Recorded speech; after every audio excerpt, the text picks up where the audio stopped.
Welcome to the Buddhist Temple of Toledo. Please be seated and turn to page 2 in your liturgy book.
Kata of atonement. All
evil karma ever committed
by me since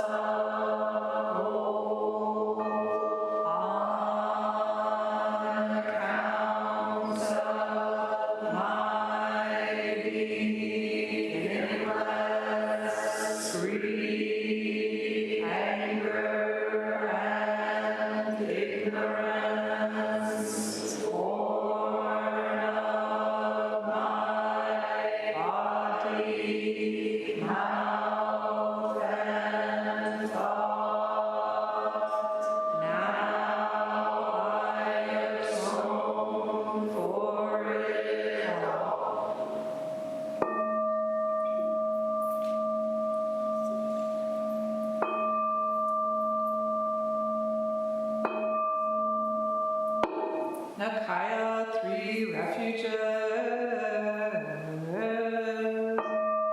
Buddham saranam gacchami. Buddham saranam gacchami.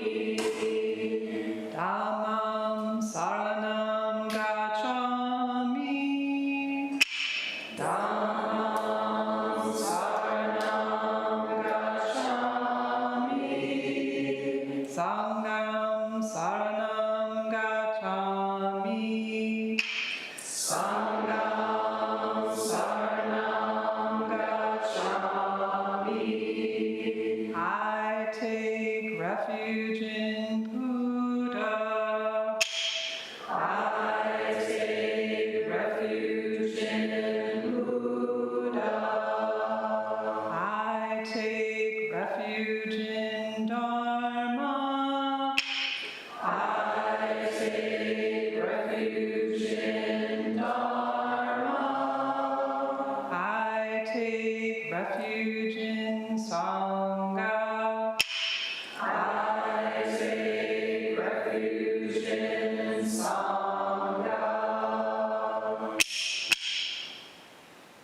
utterances. I am of the nature to grow old. There is no way to escape growing old. I am of the nature to have ill health. There is no way to escape having ill health. I am of the nature to die. There is no way to escape death. All that is dear to me and everyone I love are of the nature of change. There is no way to escape being separated from them. My deeds are my closest companions. I am the beneficiary of my deeds. My deeds are the ground on which I stand. I am of the nature to grow old. There is no way to escape growing old. I am of the nature to have ill health. There is no way to escape having ill health.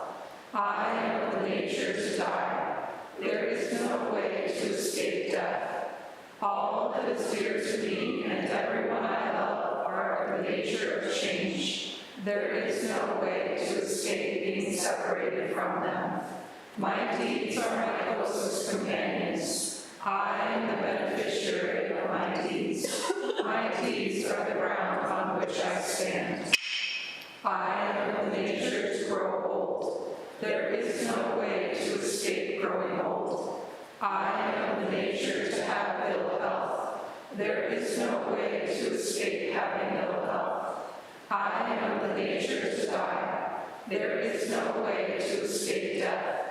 All that is dear to me and everyone I love are of the nature of change. There is no way to escape being separated from them.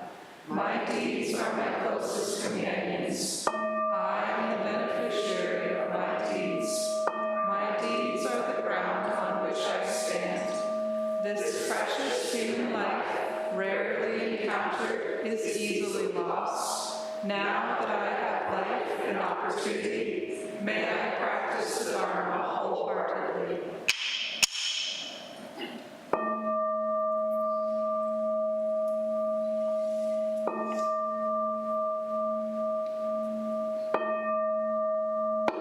Mahayana Refuge.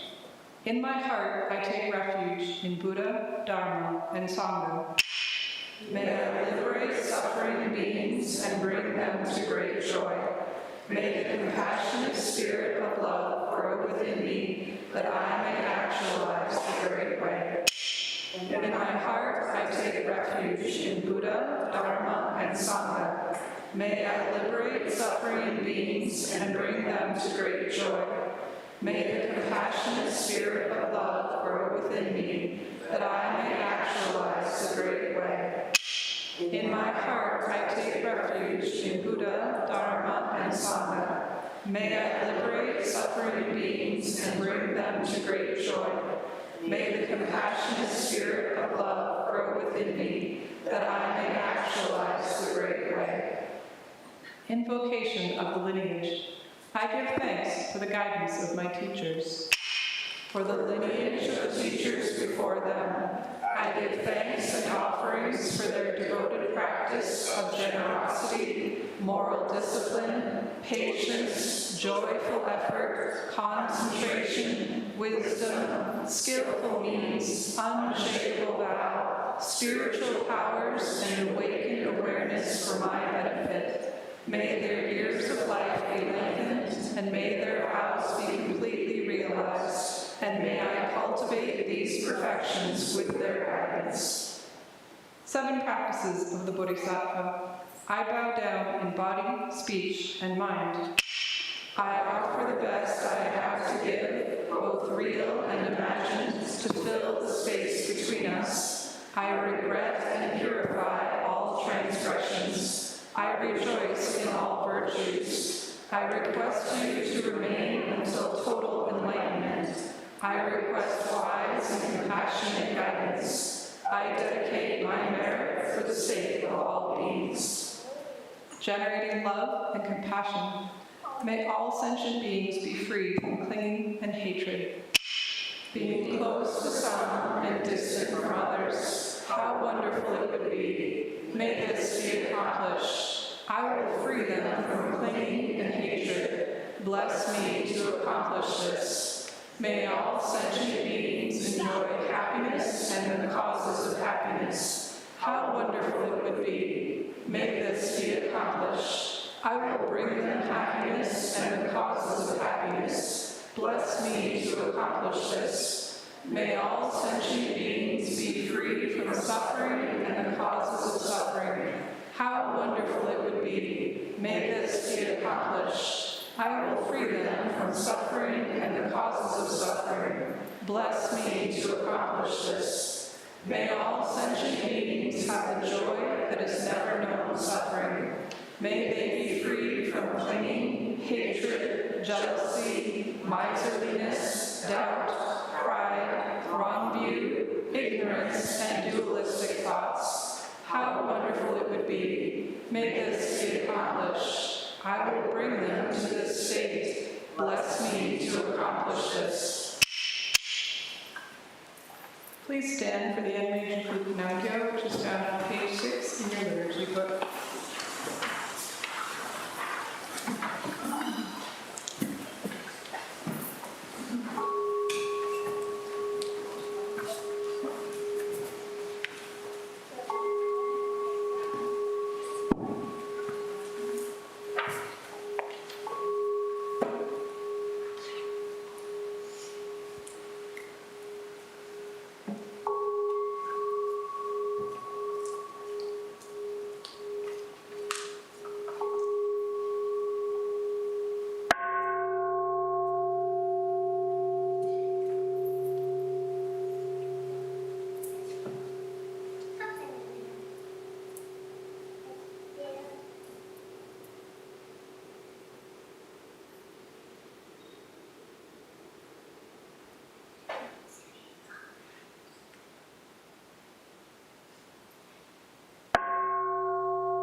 Enmei Juku Kanagyo Kanzean Namu Butsuyo Butsu Enyo Butsu Engo So Enjo Rakuga Jo Chonen Kanzean Onen Kanzean Nen Jushin Ki Nen Furishin Kanzean Namu Butsuyo Butsu Enyo Butsu Enbo So Enjo Rakuga Jo Chonen Kanzean Onen Kanzean Nen Jushin Ki Nen Furishin Kanzean Namu Butsuyo Butsu Enyo Butsu Enbo So Enjo Rakuga Jo Chonen Kanzean Onen Kanzean Nen Jushin Ki Nen Furishin Absorbing world sounds awakens a Buddha right here. This Buddha, the source of compassion. This Buddha receives only compassion. Buddha, Dharma, Sangha, just compassion. Thus the pure heart always rejoices in the light. Recall this in the dark. Recall this moment after moment. The true heart arises time after time. There is nothing but this absorbing world sounds awake. the Buddha right here, this Buddha, the source of compassion. This Buddha receives only compassion. Buddha, Dharma, Sangha, just compassion.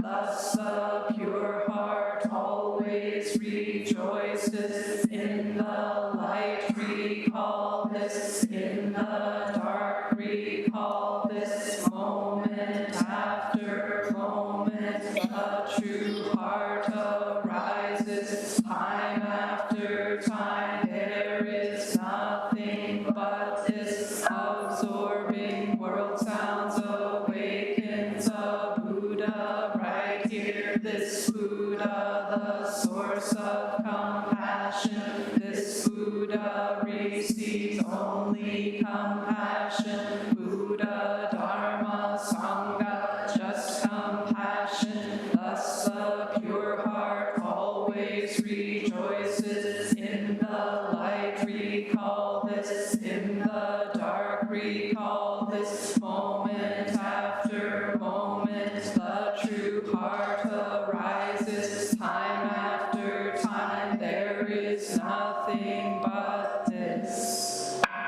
Infinite realms of light and dark convey the Buddha mind. All that is and we ourselves come forth in perfect harmony. We offer this sincere and devoted practice for the many beings of the six worlds, and dedicated in grateful thanks to the strength and sound practice of the great Heartland Sangha and its teachers. May our virtuous actions be clear from all interferences, and may our vows be realized. We especially dedicate these merits to Sandra, Mary, Emma, Mike, Joe, Hazel, Soke, Roger, Debbie. May they heal their ills. To all those suffering from cruelty, calamity, injustice, and war, and to those at the time of their death, Jane, Angie, Jessica, Donna, and to those whose names we hold in the silence of our hearts as those whose names we now voice aloud.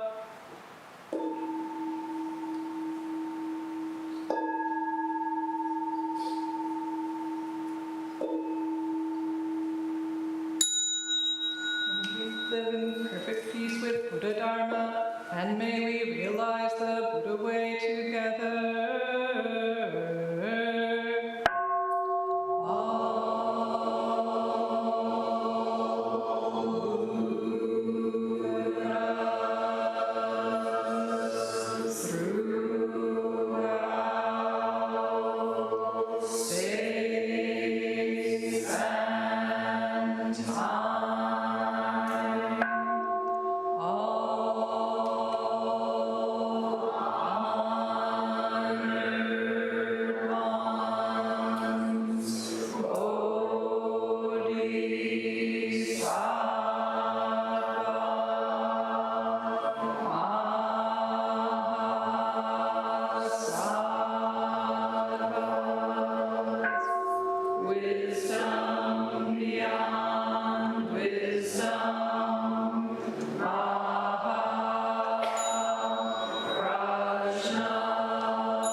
Children and teachers, please gather back for Dharma school. Everyone else, please be seated to prepare for Zazen.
inhale.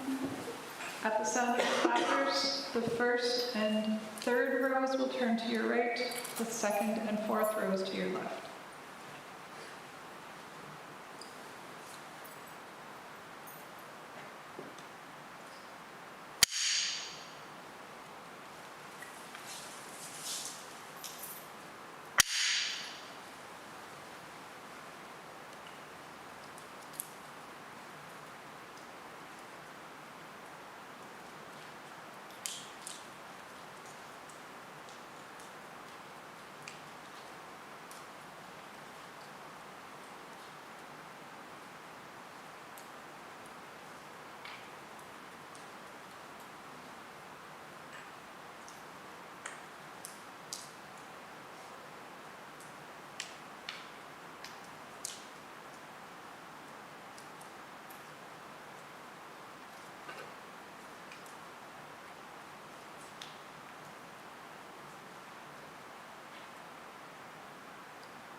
We will now recite the Song of Covenant, which is found on page 8 in our liturgy book.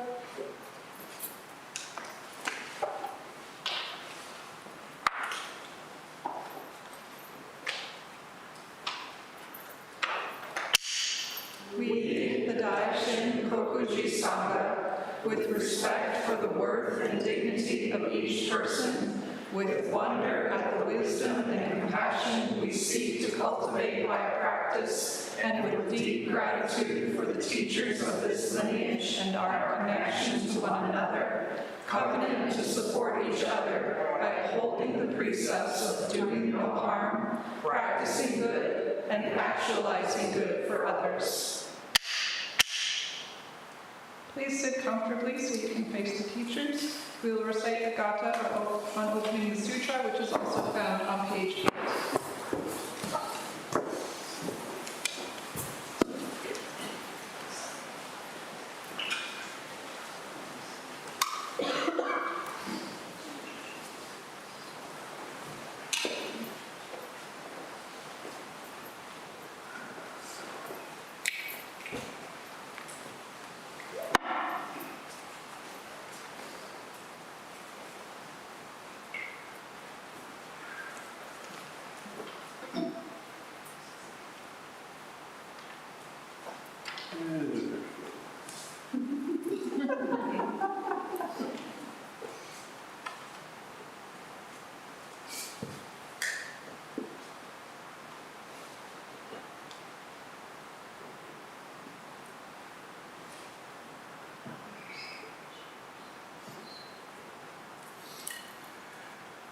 Heads up, whoever's running the AV, does anybody here have a little phone that's doing that?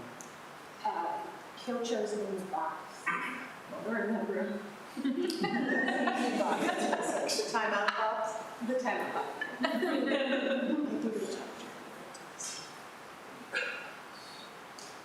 What do you need? I need to put this on so they'll hear me.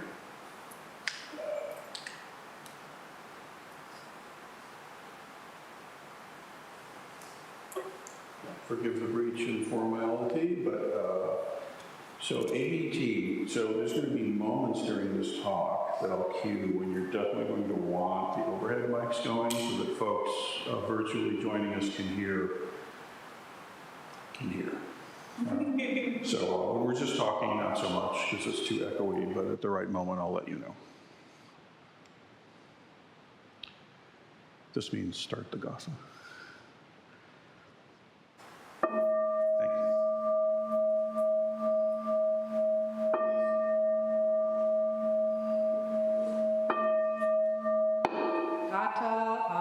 Opening the sutra.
Good afternoon, everybody. Thank you very much for being here. I do need the text, thank you. I think something here might be useful beyond the desk of emptiness. Thank you. That'll help. Thanks again.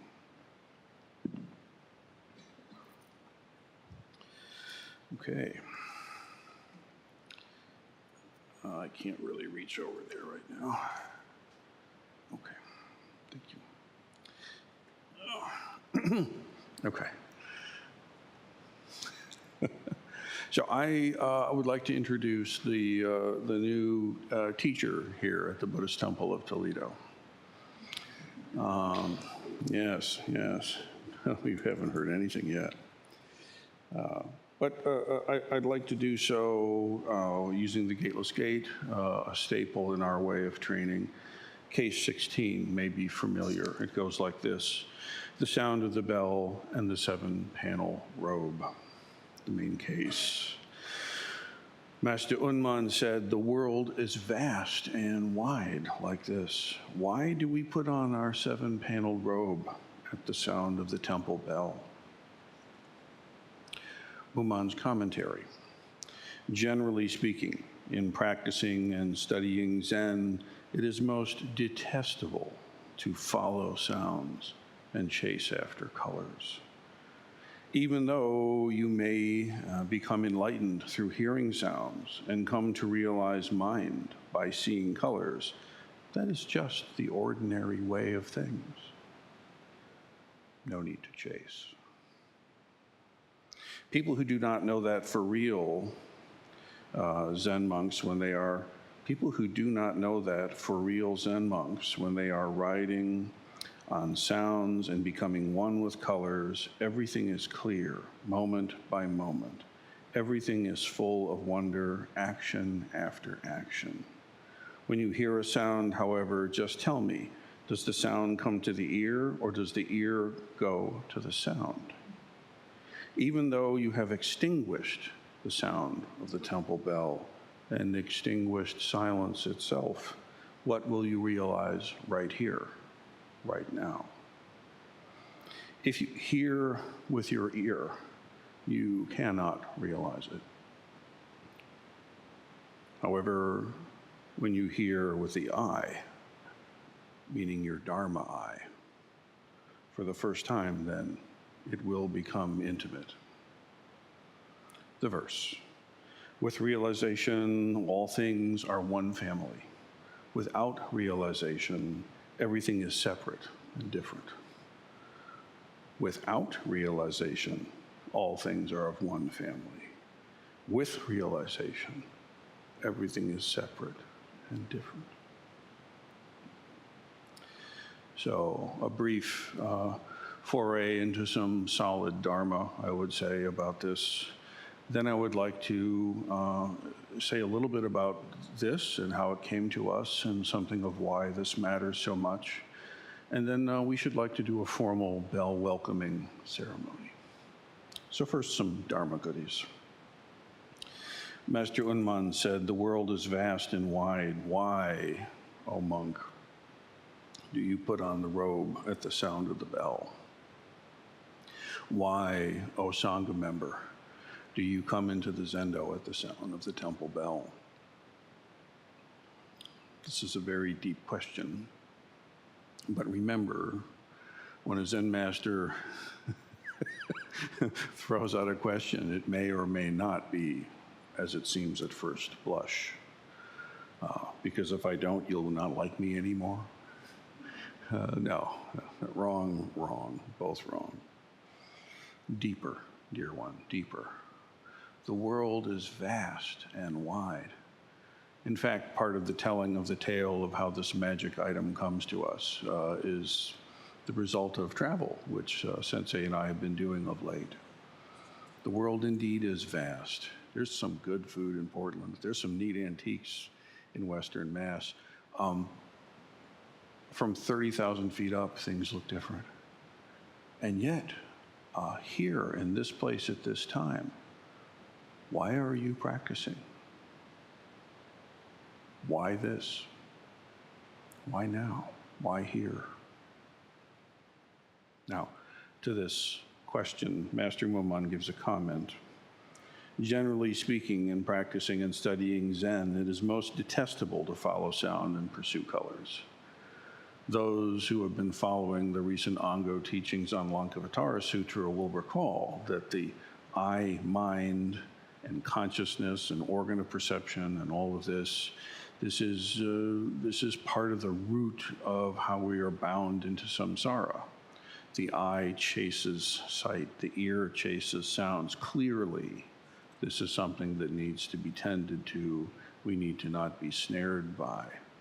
And yet, even though you may become enlightened through hearing sounds, absorbing world sound awakens a Buddha right here, we chanted today. So which is it?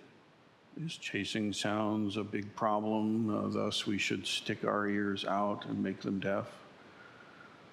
Or are we supposed to be enlightened somehow by absorbing world sounds? Friend? Foe? You tell me. Same with pursuing colors or physical sensations in the body or thoughts. But you may become awakened through hearing sounds, through merging with sounds, through being sounds. And you may come to realize mind by seeing colors, by seeing sights and objects. I mean, the koans are filled in the smack, the shout, the whisk, on and on, these generous and benevolent attempts to help stir us from our stupor, sometimes land. The senses are not enemies to be destroyed at all costs. We need to learn how to wield them well.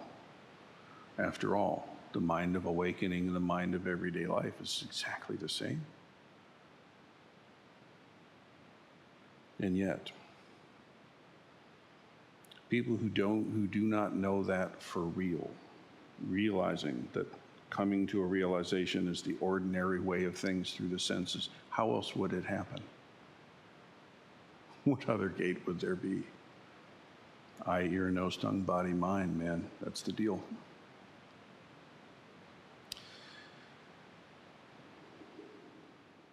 So, true adepts, when they are riding on sound, becoming one with color, everything is clear.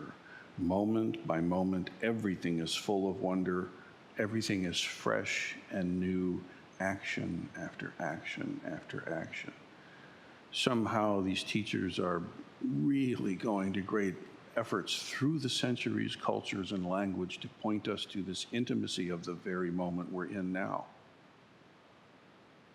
And this bell keeps arising, keeps the invitation coming, keeps the presentation fresh and new.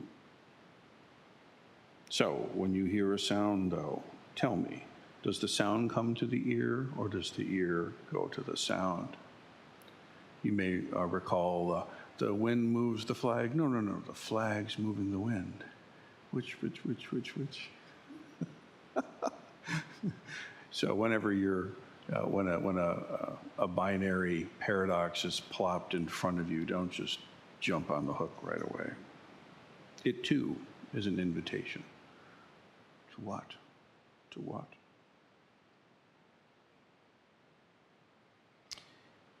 If you hear with the ear, you will not realize it. That's I hear it. By definition, there's a gap. When you hear with the eye for the first time, it will become intimate. And here, most people read this to mean the organ of the eye. I think perhaps not. I think perhaps Dharma eye. When you hear with your Dharma eye, then intimacy is manifest. What is this Dharma eye? What is this intimacy? These are the questions of our way. This needs to be investigated deeply and sincerely.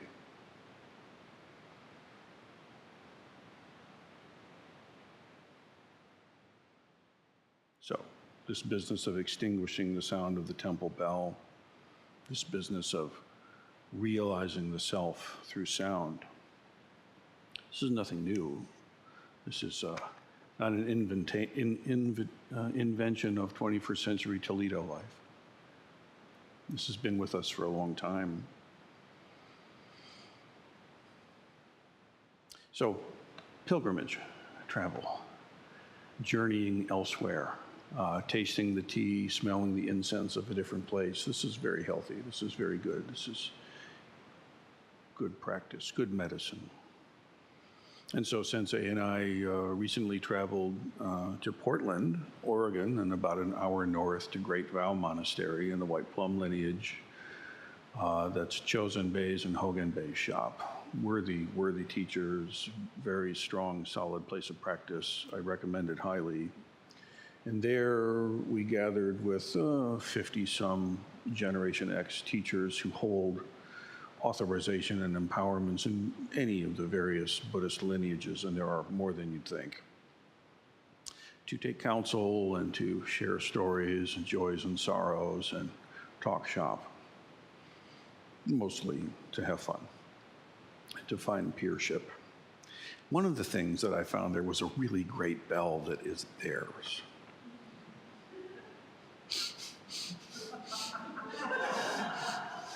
Oh, that's a nice bell. Okay, shake it out there, Rinson, we're good. But they had a really nice bell in their sendo, I gotta tell you. Anyway, we moved on from that. And then we went to visit Rinzan Pajovic, another worthy teacher that I highly recommend. He's a good dude.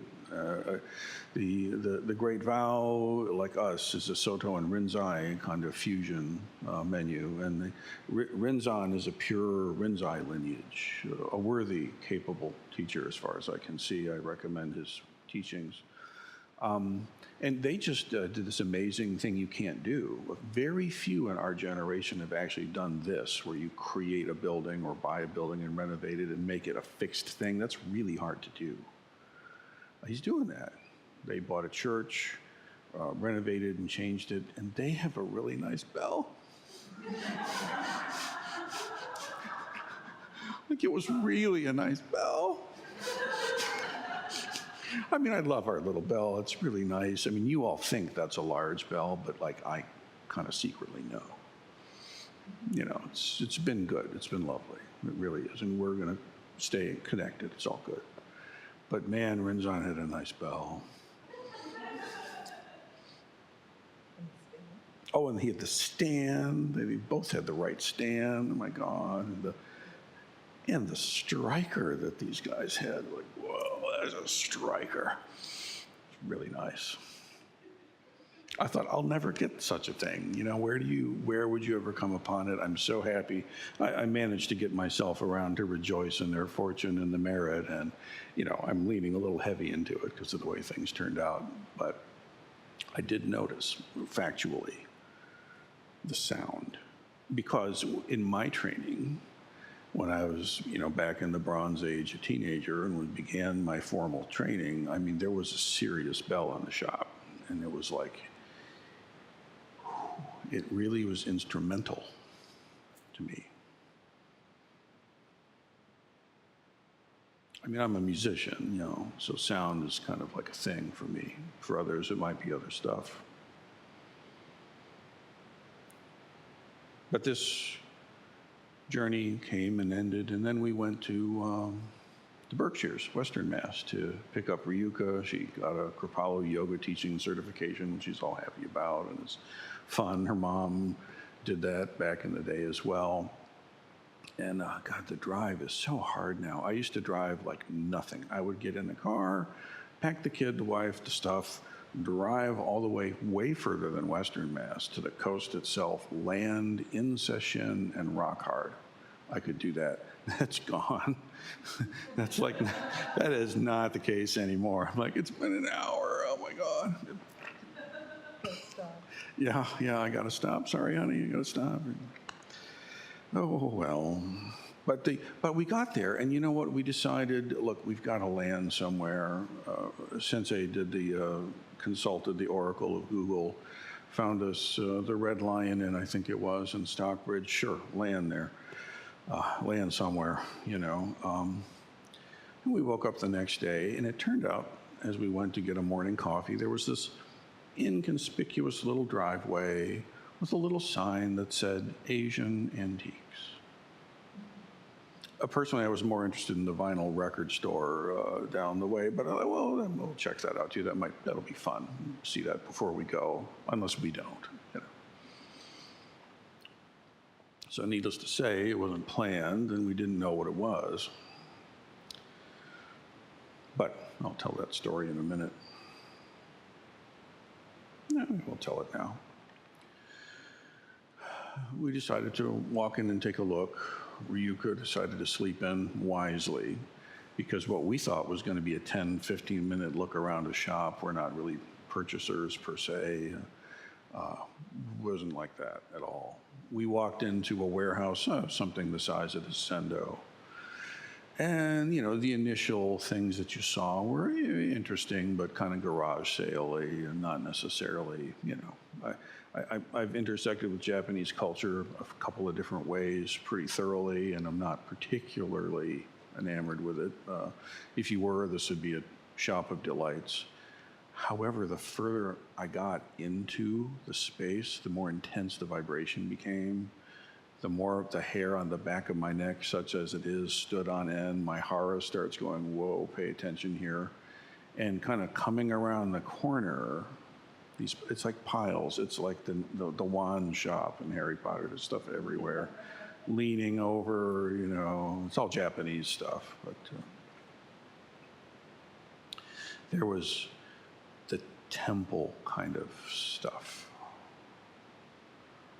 Ooh, that's actually legit interesting. Right before I saw it, before that started to come up, I was like, yeah, we're kind of good here. But no, we came around, and this temple stuff, it turns out this fellow lives in Kyoto and goes to all the auctions. He's a Japanese resident, born in Boston, a European descent fellow, a Japanese wife.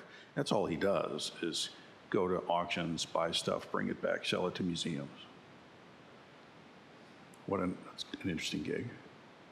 Anyway, turn the corner, and there's a nest of these. There's about 12 different sizes. And I have to say, if you were just looking at them, this one would not necessarily be the one to grab your eye. It may, but it may not. They were bigger, they were shinier.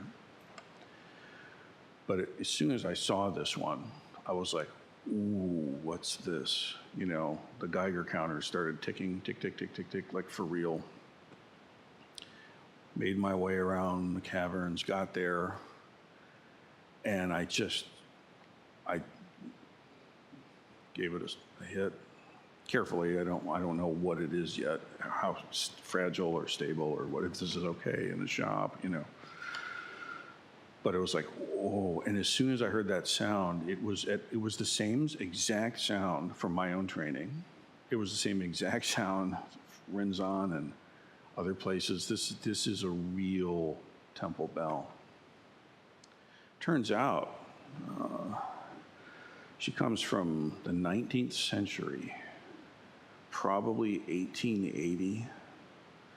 If we're liberal about it, we'll say 1880 to 1920, somewhere in that range, but probably towards the earlier end, but who knows?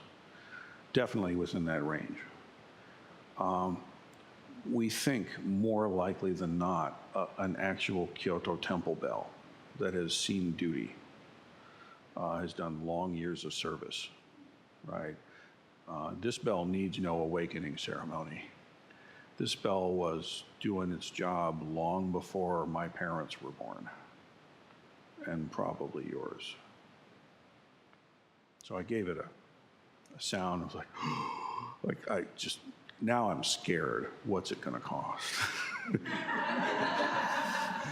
Not idle, oh, I wonder. It's like, oh no, what am I gonna have to do?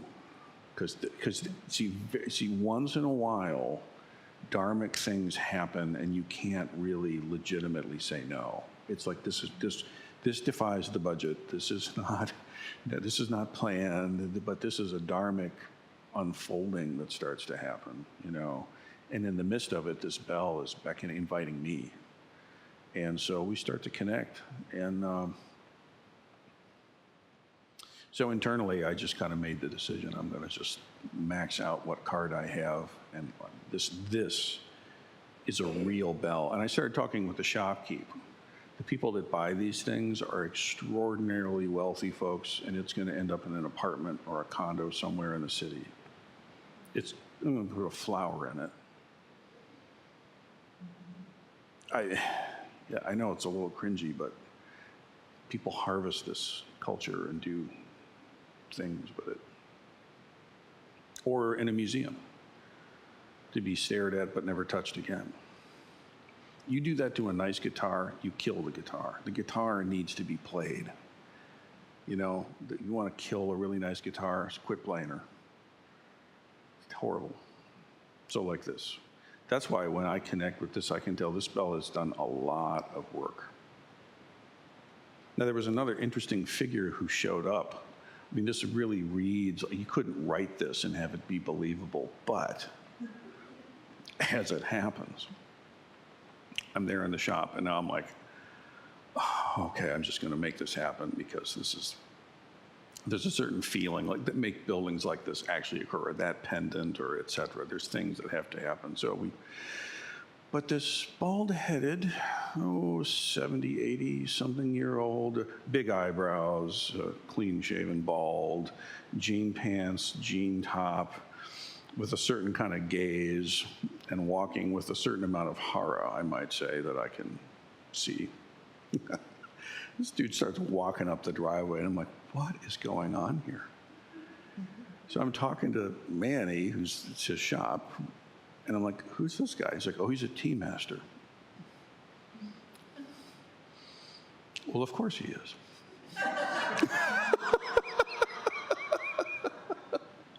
So this dude comes up, and we're all introduced to each other, and we start talking shop, and in a kind of a short while, I start feeling like this is not just a person who serves tea. There's something else under the hood here. And if you would maybe take from there, or should I tell my encounter with him? Me? Okay. Well, there I was. And this guy they hadn't seen each other in a long time, and so he's visiting, and I happened to be there, and he said, well, who are you that's interested in this bell? Because I'm kind of jazzed about this bell right now. And he's like, oh, and I'm I'm at the Buddhist temple of Toledo, and I'm going to get this bell and bring it to the temple. He's like, I'm like, oh, I know that.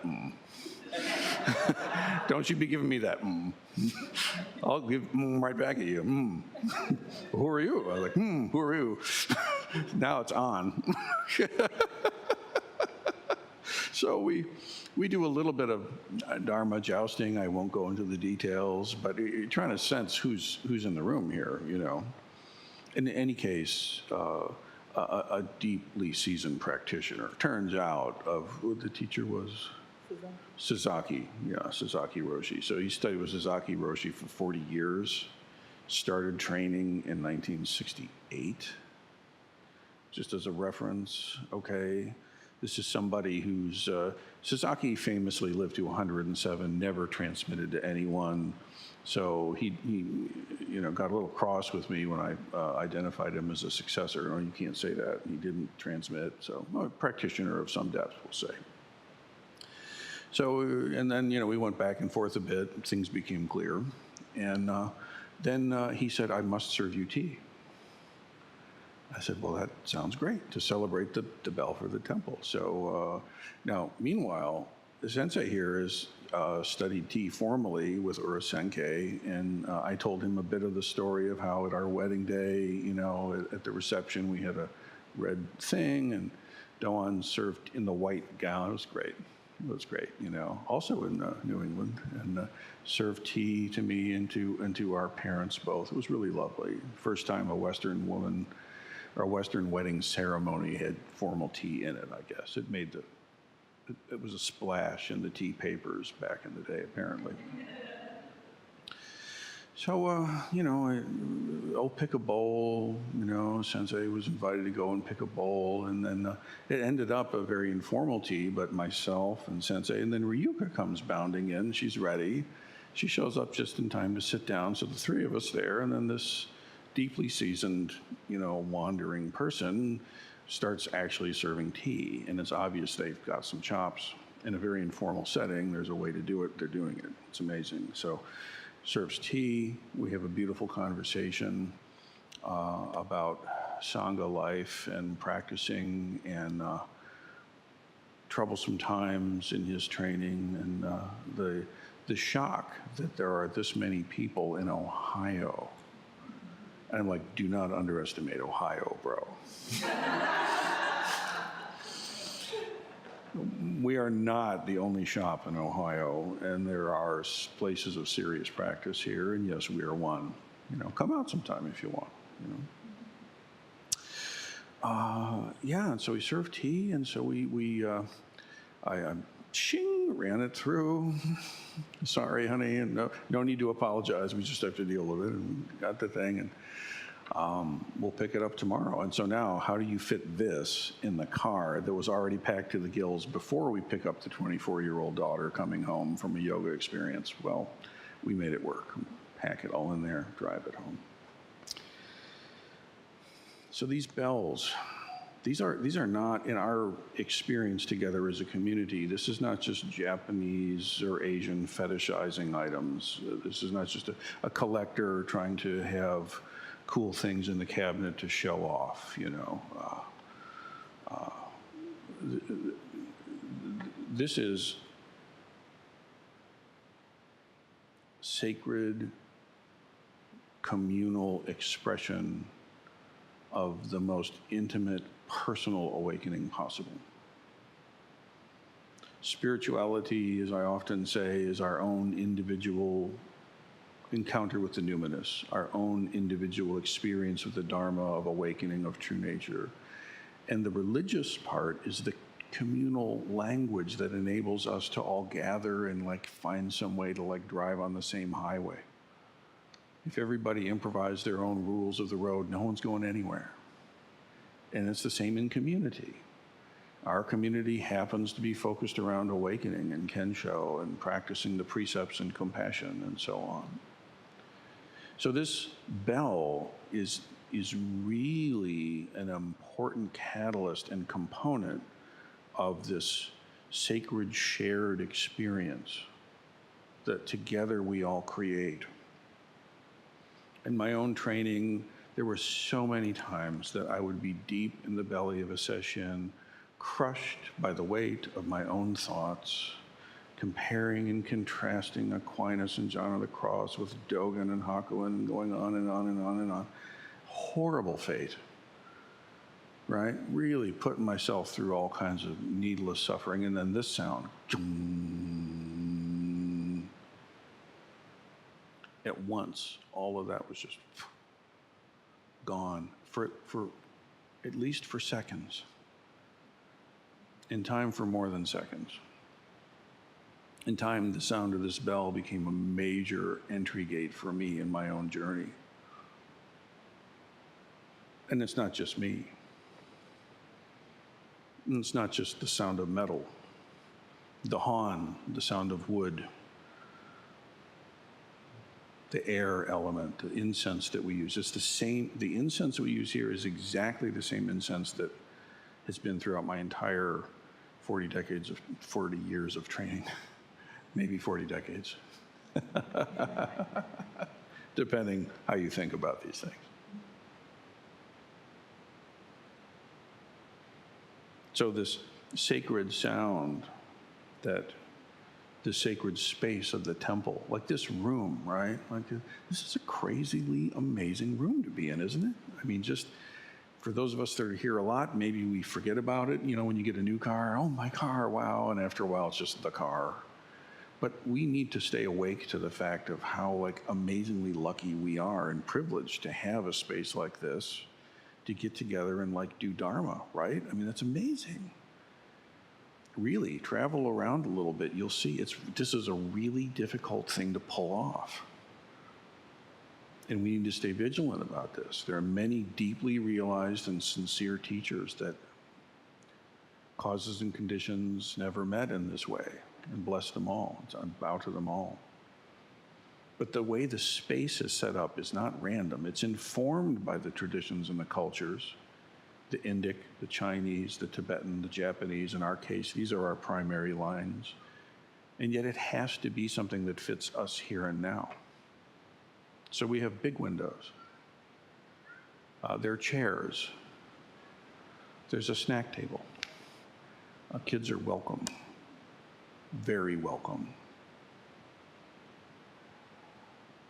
And part of this is creating a space where there's soul, where there's lineage, and when there's connection and rootedness, real community. I feel strongly that our culture is in a kind of, elements of it are quite degraded or degrading. Consider the styrofoam cup at the McDonald's with your tea. Compare and contrast with the any of the tea kettles at the Red Lion Inn from a century ago, or the tea bowl that was used to serve tea. Very, very different. What are the consequences of living in a society where the only thing, the most important levers are efficiency and profit? Well, we can make islands. We can make postage stamps spaces where enlightened society has some breathing room, and we can be adults about it. And then hopefully it can start to make some impact. But this bell is a part of that. We could just say, oh, just get the cheapest, most efficient thing, get a little beeper. Beep. Everybody bow. Beep. Mass-produced, cheap, they work. Beep. No, we need the soul. The human feel. The earth feel. There's a great oddness happening now where there's music, and I think at some point you're going to have only humans were involved in the making of this music as a label, like organic food. Seriously. I mean, there's artificial intelligence-driven music. No humans are involved except typing in a few prompts, and it spits out this stuff that Spotify owns. Guess what shows up on your playlist? Right? It's creepy. So like having places where there's real human contact, real deep feel, and not just that, wound around awakening, wound around the Dharma, bringing wisdom and compassion and equanimity actually to life in the world we live in together. So, enough talk. Shall we welcome our new bell? Now, the formal way to do this, okay, in the same way that in any of the initiations and empowerments that happen here, and there are many, one of the steps is you tell your autobiography. I've done as best I could for you. There's also an inscription here that says, Heian, points to an era, probably points to a maker. We have researchers working on it. But the next thing that happens is you must make your own voice heard. We say, my name is, we say what it is that we need to respond to, and then I have spoken. This is our culture. This is what we do. That's because your voice is important, and when you share your voice, you have spoken, everyone acknowledges this. This bell needs no awakening ceremony. The bell is awake. It's been awake since before my parents were born and yours. But we do need to welcome the bell.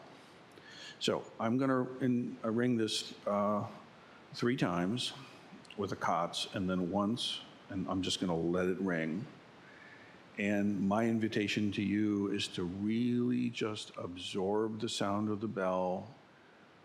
If you have to listen to it, I'll accept that, but the best thing would be for you to become the sound. Just be the sound of the temple bell. Let's all stand up for a second. Stand up and stretch if you can. Don't break anything. The talk has gone a little long. I apologize. Shake it out however it makes sense for you. Oh, they bring the kids in. This would be a great time for the kiddos. Yeah.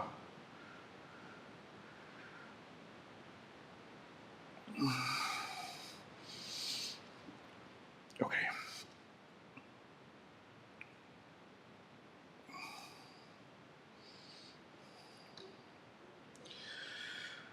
So let's just go back to Zazen for a hot minute before the kids come, so the kids can be here for this.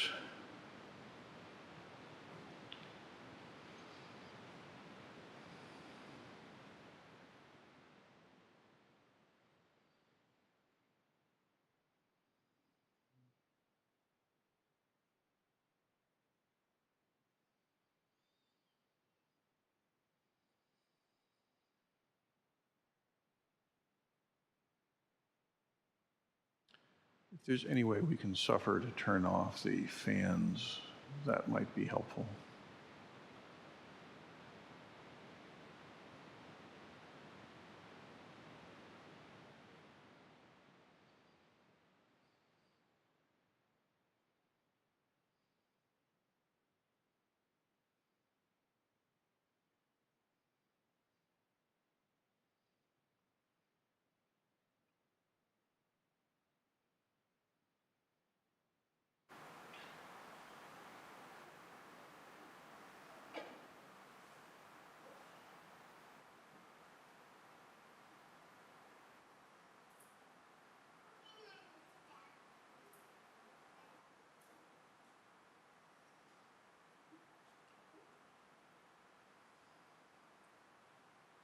Fuzan, can you grab a bunch of those zafus that are stacked up there, and let's bring the kids up here so they can hear.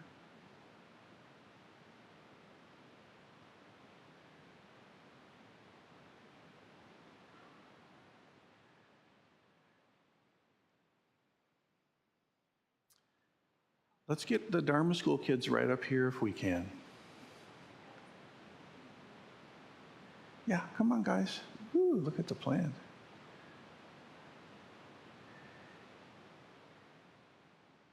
Yeah, I have this foolish idea that putting them here will be a good thing. Yeah, maybe on the hashiki is perfect. Those are awesome. Yeah, have a seat.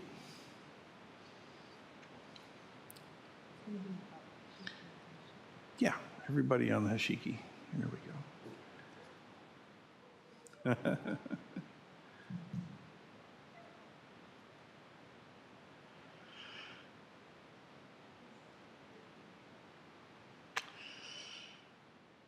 Oh, that's great.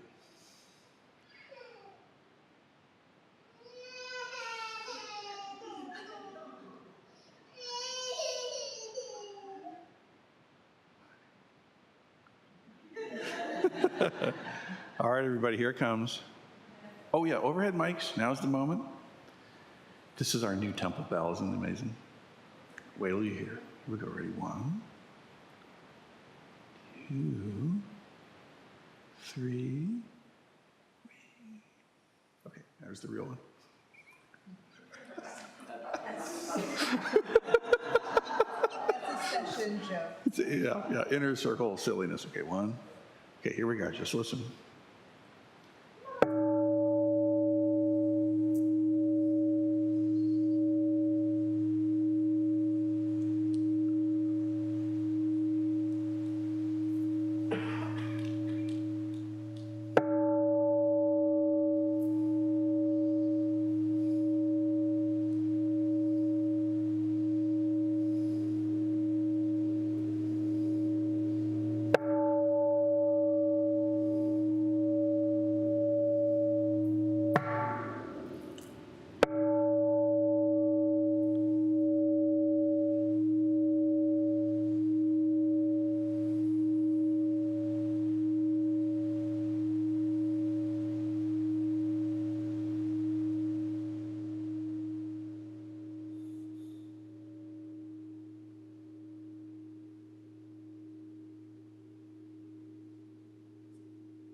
May the merit of this bell, its ringing and its hearing,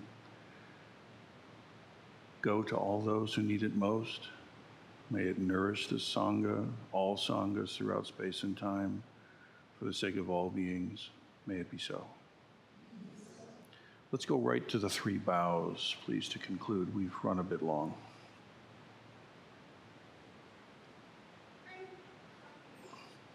Three bows, bell, please.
Thank you for joining us today.